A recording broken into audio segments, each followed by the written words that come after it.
Hi, it's Amber Kay here, and today I want to talk to you about how to deal with cravings and unnecessary snacking after weight loss surgery.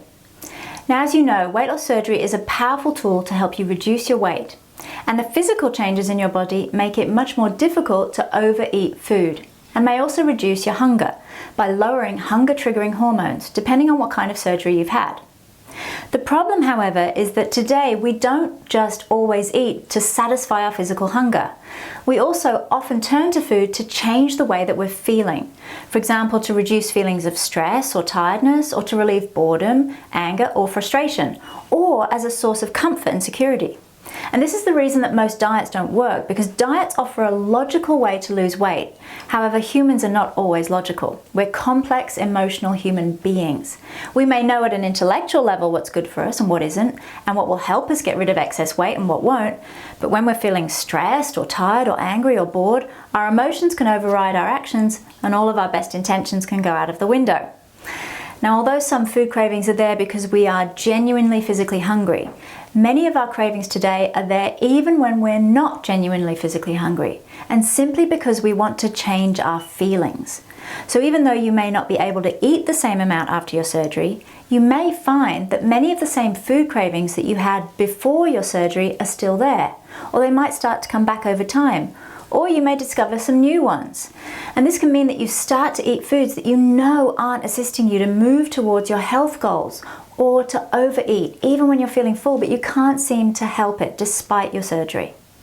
So today, I'm going to take you through a number of simple yet powerful strategies that you can use to help reduce these cravings so that you can gain even more control over your eating habits. And this means that you'll continue to move towards your ideal weight after your surgery and improve your long-term health. Now, these strategies are also going to help you lead a more enjoyable, relaxed life where you no longer have to rely on willpower to avoid unnecessary eating and go through those cycles of eating and then feeling physical and emotional pain. Now, before we look at these strategies, I want to help you understand emotional and mindless eating even further so that you can get to the root cause of many of your cravings. If you've ever kept eating, even when you're really full, or you've tucked into a treat when you're feeling down, then you've experienced emotional eating. Emotional or mindless eating is really about using food to change your emotional state rather than eating for nutritional reasons.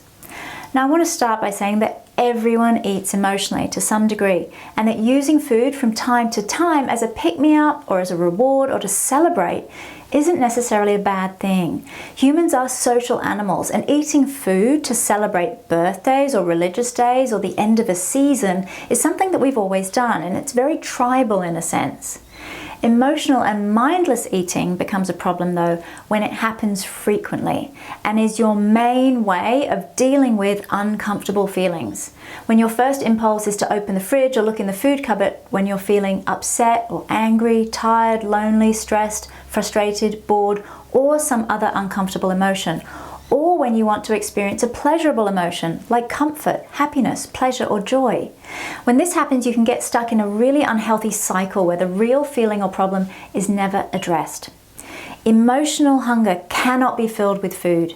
Eating might feel good in the moment, but the feelings that triggered the eating are generally still there afterwards. And in fact, you often feel worse because then you have feelings of guilt or shame or frustration or fear. If you've eaten poor quality processed foods, then these may also make you feel physically sick as well. And you might then beat yourself up for doing this to yourself. And over time, you may feel increasingly out of control over both your food and your feelings, leading you on a downward spiral in terms of your health. Now, before I help you to deal with emotional and mindless eating, it's important to learn how to distinguish between emotional hunger and physical hunger, because sometimes you will genuinely be hungry and your body is telling you that you need to eat for nutrition and energy. And it's not always easy to tell the difference between the two, especially if you're not used to recognizing the different signals in your body. And because emotional hunger can be a really strong feeling, which is easy to mistake for physical hunger. So there are a number of clues that you can look for that will help you tell the difference. Firstly, physical hunger tends to come on gradually, whereas emotional hunger tends to come on very, very suddenly. Secondly, when you're physically hungry, almost any food sounds good. Whereas when you're emotionally hungry, you tend to crave specific foods that give you an instant feeling. So they may be sugary treats or crunchy things or salty things.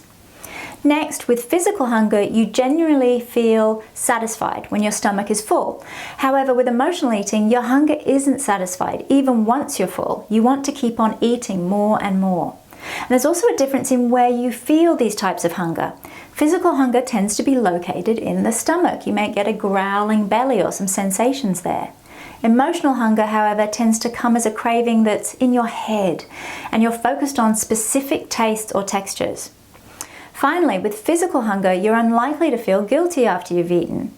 With emotional hunger, though, you might feel guilty or ashamed after you've eaten, as you know deep down that you've eaten for the wrong reasons. So, how do we stop emotional and mindless eating and beat our cravings? Well, the first step is to get clear on your personal triggers that cause you to eat emotionally, to identify the situations, the feelings, and the places that tend to lead to this behavior. Now, as I mentioned before, it's important to note that emotional or mindless eating isn't always linked to negative feelings like boredom or anger. It can also be triggered by positive feelings. For example, food can be used as a reward or to celebrate a happy event or as part of a ritual like going to the cinema. So, what causes you to eat emotionally? Now, in case you're not sure, I'll take you through a few common causes that might apply to you. One of the major reasons that people eat emotionally today is because of stress. When you're feeling stressed, your body releases a stress hormone called cortisol. And cortisol increases your heart rate and your blood pressure and prepares your body for action. It's your body's natural way of protecting itself, because when your caveman ancestors were feeling stressed, they were probably running away from a predator or fighting for their lives. Cortisol also triggers cravings for food, because after fighting or running away, your ancestors would have needed to replenish their energy supplies after these physical efforts. Today, however, our stresses are very different. We're more likely to be worrying about paying a bill or how to manage our to-do list or a relationship that we're struggling with than to be running away from a predator. Now, this means that we get the same increases in heart rate and blood pressure, but without the urgent need to move our bodies. We also get the same cravings for food, even though we haven't necessarily expended any energy. So the more uncontrolled stress that's in your life, the more likely you are to turn to food for emotional relief because of these stress hormones. Tiredness is another major reason for emotional eating. If you're lacking in sleep or you're feeling really exhausted from all of your commitments, then it's easy to reach for something to try and pick up your energy levels. The reality, however, is that although it might feel like you're helping to address your energy levels, adding more food into your system for your body to deal with will probably just leave you feeling more tired, especially if you've chosen a poor food choice, when what your body is really craving is rest and sleep.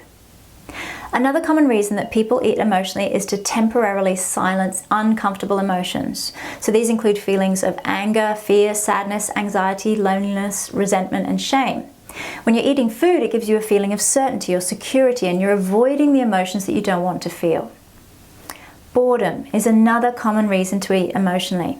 Do you ever eat simply to give yourself something to do, or perhaps to fill a gap in your life? If perhaps you feel unfulfilled and empty, then food can be a way to occupy your time. And at the time, it distracts you from the underlying feelings that perhaps you have a lack of purpose or there's some dissatisfaction with your life. Childhood conditioning is another major reason that people eat emotionally. Did your parents reward your good behavior with food or treats, or give you food when you were feeling sad or angry or frightened? Did you grow up maybe having popcorn every time you went to the cinema? Or did your mum used to bake a lot when you were young, and so you model this behavior with your family as a way to show them your love perhaps? So I'd like you to stop this recording and to write down what are your triggers for emotional eating. Grab a pen and a piece of paper and jot down 4 or 5 reasons or situations that lead you to eat emotionally.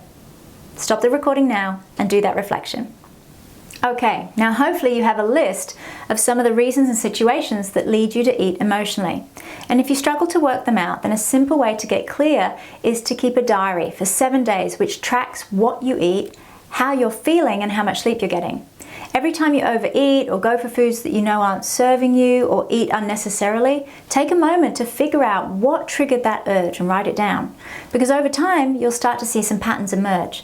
Maybe you always end up reaching for chocolate when you're on a tight deadline or when you're lacking in sleep perhaps. Now that you've identified some of your triggers, the next step is to work out some more constructive and healthier ways to change your emotions, to replace the emotional eating strategy that you have chosen and that isn't working for you. Swapping your old emotional eating habit for a new and empowering habit will have a huge impact on your life.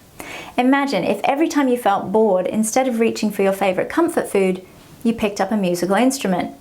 In a year's time, instead of struggling with your weight and feeling down, you could be 10 kilograms lighter, feeling fantastic, and a whiz at the guitar.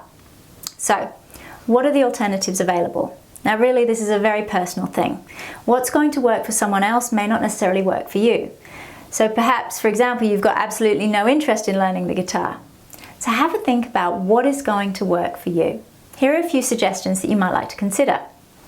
If you're feeling lonely, then a good strategy might be to call a friend, or to buy a pet or connect with a friend's pet, or to write an email or text to a loved one.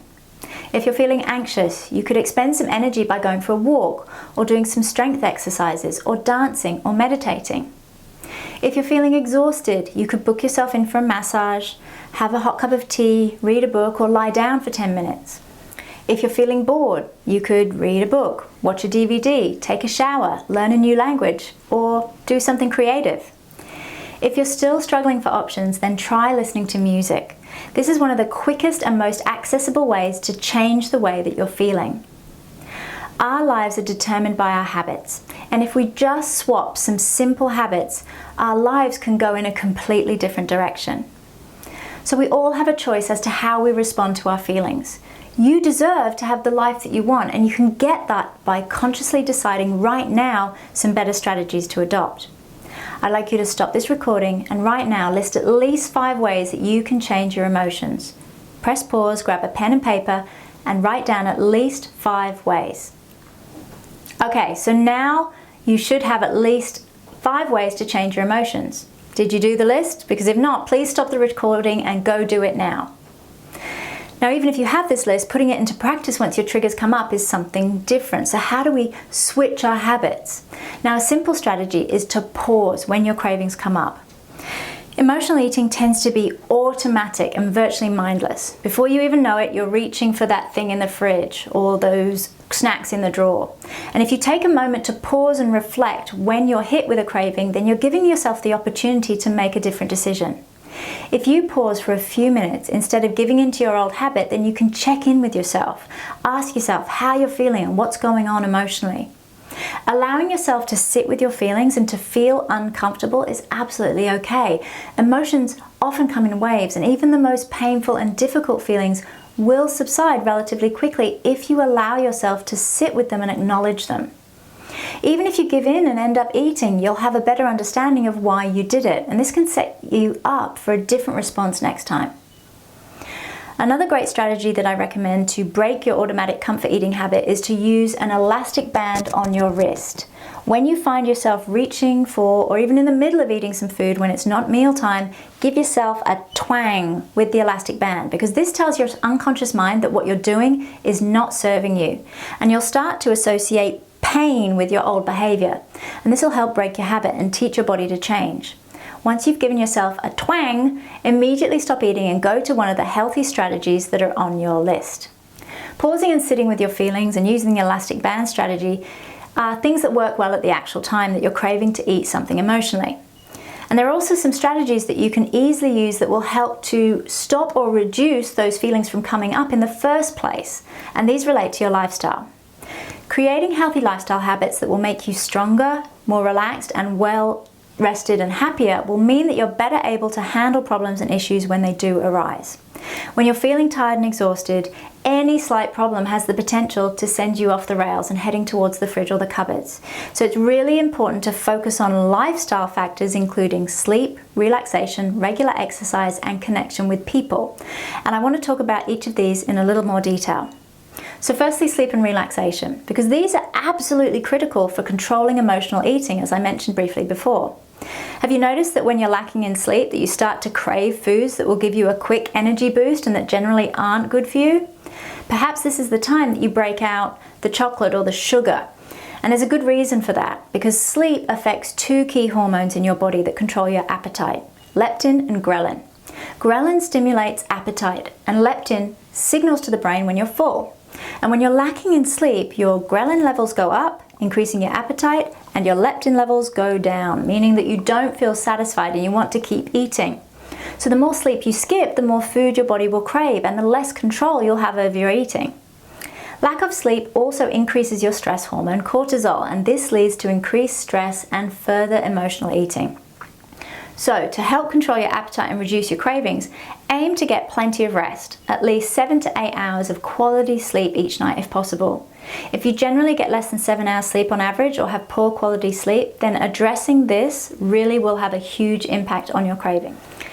Exercise or physical movement is another key lifestyle factor that will help you control unnecessary eating. It's a fantastic way of reducing stress levels and can really improve your mood and your energy levels, and therefore reduces emotional eating. And this is backed by research as well. For example, a study in the journal Appetite found that people who exercise during their workday, who go to the gym at lunchtime or they take a brisk walk during a break, eat less chocolate than those who don't move regularly at all. Regular exercise has been found to keep your mind clear and to help you make better decisions when it comes to food as well. Be aware, however, that some forms of exercise can also stimulate your emotional eating. If you're highly stressed and then you take part in an intense, long, grueling workout, then this can actually leave you even more stressed and tired and increase your emotional eating appetite further.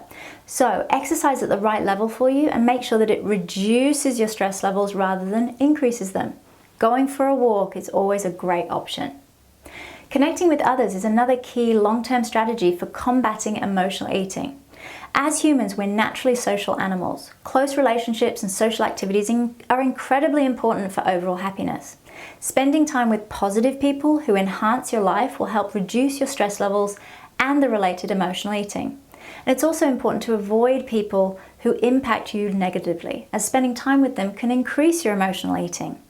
Focusing on what you eat is another huge factor in combating emotional eating. An absolute fortune is invested by food manufacturers each year on researching how to get people to eat more of their foods. They want people to be addicted to their product, and so foods are literally designed to make you want to come back for more. Sugar is also highly addictive, and once you started eating it, it can be really hard to stop. When you focus on high quality whole foods instead and cut out sugary processed foods, then you'll be going a long way to reducing your cravings. And this doesn't mean that you should never have a treat. Enjoying a little of what you love can help you steer clear of feeling denied, but go for quality over quantity. For example, you might eat some darker chocolate instead of a highly processed chocolate bar, or you might have some ice cream but make it a good quality one and have a smaller serving, and you could have it with fruit instead of having it on its own. If you do crave sweet things, then try reaching for fruit instead of a processed food, because then you're getting fiber and nutrients along with the sweetness, and it's a much healthier alternative. If you do find yourself eating sugary treats emotionally, then an excellent strategy is to brush your teeth or have a cup of herbal tea, because this is a great way of cleansing your palate and sending a signal to your brain that you've finished eating for now. Another recommendation I have about sugar and processed treats is to remove the temptation from your environment where possible. If you know that you don't have much control when it comes to treats, then don't allow them in your house in the first place, or make sure they're hidden from you. That way, if you're craving a treat, then the extra effort of going to get it will potentially stop you from having it. By the time you reach the shops, you may find that the craving has passed. And if you live with other people who buy treats, then ask them to hide them somewhere that you don't know about. My final recommendation on beating emotional and mindless eating is to go easy on yourself. This might be something that you've done for a long time, and so it may take time to get a handle on your cravings, and that's absolutely okay. You're going to have triumphs, and you're also probably going to have some setbacks. Take things slowly, and rather than asking yourself a disempowering question, for example, why do I keep doing this to myself? Or why do I have no control? Instead, ask yourself more empowering questions. For example, what have I learned and what can I do differently next time? There are also plenty more resources that go into more detail about some of the things I've talked about today. So take a look at our main resources library, where you'll find information on breaking and building habits and other topics. I look forward to speaking to you again soon with another resource to help make your post-surgical life even more fulfilling.